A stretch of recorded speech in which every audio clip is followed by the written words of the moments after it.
गणेश नाईक आपल्याबरोबर, त्यांच्याकडून जाणून घ्या। आज त्यांनी सभेमध्ये खूप मोठे आरोप केलेले आहेत। सर, तुम्ही खूप मोठा गौप्यस्फोट केलेला आहे का सरकारमध्ये बिल्डरांचे दलाल आहेत, हे खूप मोठा आरोप आहेत, काय भाष्य आहे तुमचं? नाही बघा, बाब अशी आहे की मुंबईची गर्दी कमी करण्यासाठी नवी मुंबईची निर्मिती झाली। 1970च्या घरात आमच्या शेतकऱ्यांच्या जमिनी 50 नवे पैसे मीटरने घेतल्या। आज त्या जमिनीची किंमत 2.5 लाख रुपये मीटरने जाते।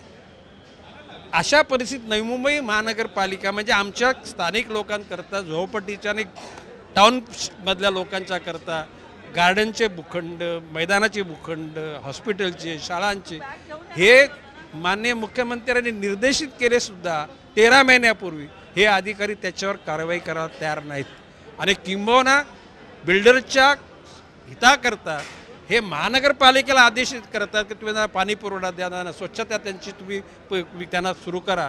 म्हणजे हे जे दलाल आहेत राज्य शासनामध्ये दलाल अधिकारी, त्या अधिकाऱ्यांच्या सर्व गोष्टी उघड करण्याकरता त्या ठिकाणी मी आरोप केलेला आहे की माननीय मुख्यमंत्र्यांच्या जर आदेशाला तुम्ही 5 पैशाची किंमत देणार नसेल तर तुम्ही तसं उत्तर द्या। आम्ही लोकांना सांगू की बाबा या ठिकाणी माननीय मुख्यमंत्र्यांच्या आदेशाला 5 पैशाची किंमत नाही। तेवढ्यात माननीय उद्योग मंत्री उदय सामंतांनी सांगितलं की त्या ठिकाणी एकनाथजी शिंदेंनी सांगितलं की अधिवेशन संपण्याच्या अगोदर गणेश नाईकांच्या बरोबर आपण बैठक घेऊ आणि त्या गोष्टीचा प्रश्न सोडवू।